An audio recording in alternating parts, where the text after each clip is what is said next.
Let this be a lesson, kids. Never buy the hype. Welcome to WatchMojo.com, and today we'll be counting down our picks for the top 10 most disappointing games of the 2010s. Before we begin, we publish new content every day, so be sure to subscribe to our channel and ring the bell to get notified about our latest videos. Budgets are swelling and games are getting more expensive to produce. However, that doesn't necessarily mean you're going to get more for your money. We're counting down games that, while not necessarily bad, fell short of public expectation. Number 10, Watch Dogs. You leave me standing here for 45 minutes in this DeMarco art bullshit charity. Ubisoft's new IP wowed everyone when it was first revealed. It boasted fantastic effects, textures, and character models that really showed off what their next-gen hardware was capable of. Right? Wrong. It turned out that the final product couldn't hold a candle to what we were promised. In fact, it didn't really look all that much better than any of the other games on the market.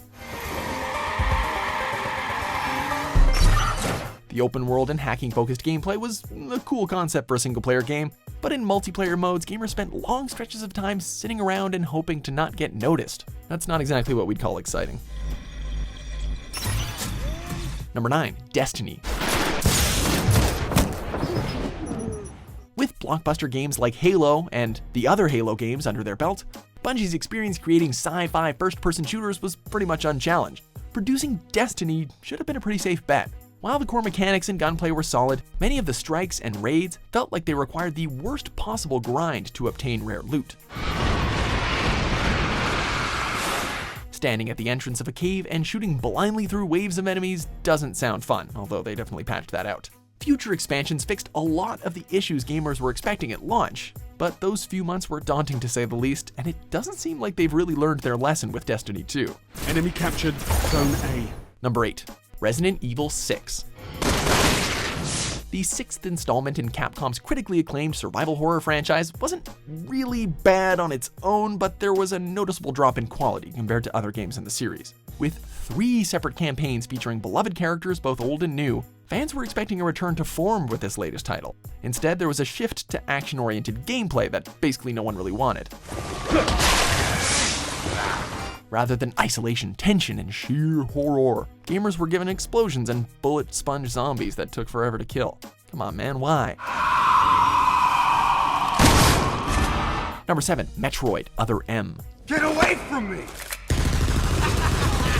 With the excellence of the Prime series left behind, fans were drooling over what Samus's next great 3D adventure would bring, and it was a bit of a letdown when it came out. Throwing away basically everything we loved about the great series, Nintendo focused on giving us a story-heavy game that was very badly voice acted. Even worse was how they reduced the no-nonsense, tough-as-nails Samus into an emotional, weak-willed foot soldier. Wow, she's such a great bounty hunter, right? I knew I had to talk to the person in charge. The game was a weird 2D, 3D hybrid, which also made environments shockingly linear and combat very boring. The shifting perspectives each time you accidentally turned the Wiimote just made the gameplay a nightmare too. Number 6, Star Wars Battlefront 2015. Our tracking device has pinpointed the smuggler Han Solo near your location. We're not sure why it's so hard to make a good Star Wars game these days. There's gotta be a reason. What could it be? Sorry, what? Anyway, not even this cutting-edge title in the series met fans' expectations. While blasting through enemies feels great, multiplayer matches don't do a whole lot to differentiate themselves from other online shooters aside from the Star Wars license. There just wasn't enough content, both offline or online, to encourage players to give the rest of the game a playthrough. Gameplay is fast-paced and exciting, sure, but the lack of maps and unimaginative weapons demonstrate the developer's lack of referencing the source material. Adding insult to injury, the second one was a bit of a controversial release too. Agent Haas, we're approaching the Corvus. What's the status on the engines? Number 5, Sim City. The most important and basic aspect of any game is being able to actually play it, and right off the bat, EA couldn't even manage that with Sim City. Forcing players to connect to online cloud servers absolutely hammered EA at launch, making it so that gamers couldn't even log on after purchasing the damn thing. As if that wasn't bad enough, the maximum city sizes were laughably small, which limited both player creativity and replay value. Ultimately, this watered-down, DLC-riddled game in the series was such a letdown that thousands of gamers still refuse to pre-order basically anything as a result.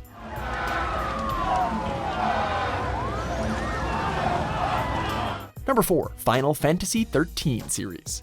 If we can stop this by doing nothing... we'll do nothing. Since its inception, Final Fantasy was considered the pretty much gold standard in JRPGs. Held in high regard amongst iconic franchises like The Legend of Zelda, it was hard to imagine that any entry in this acclaimed series could be anything less than stellar. Denial was really strong despite reviews, but gamers eventually had to accept that this game really just wasn't that good. The plot was confusing and unmemorable, and while the environments and characters looked great, they were incredibly annoying and lacked the charm of those found in earlier titles. The loyal following it got prompted 2 sequels, but each release did little to fix fan complaints. This pushed the notion that these games were just being milked for all they were worth. Bad form. What's the matter? You quit, didn't you? Number 3, No Man's Sky. A lot of us are probably guilty for buying into this multi-million-dollar hype over a procedurally generated indie game, but we're not responsible for all the misinformation that surrounded this title during development.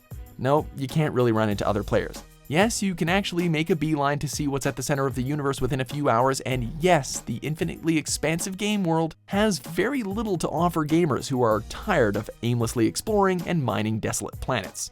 Patches helped to steer the game back in the right direction, sure, but it just wasn't enough to bring back the legions of gamers who dropped it as soon as it was released. Number 2, Aliens Colonial Marines. Originally announced in 2001 as having a plot that would be canon to the film series, this one built up an incredible amount of hype. As you can imagine, like many game tie-in movies though, it crashed and burned in so many spectacular ways. My unit has suffered immense casualties on LV-426. The game is a glitchy mess of poorly programmed and exploitable AI, which is basically inexcusable in any game, let alone one with a 12-year development cycle. Oh, and the story makes literally no sense, like none. How can a plot tie into the films when it brings back dead characters with no explanation and then contradicts itself endlessly? In the end, it's just not that fun to play, and it's unworthy of your time and the license it's based on. Before we unveil our top pick, here are a few dishonorable mentions. The tracks make it look like an ambush. Fits the Rokar profile. It's a start.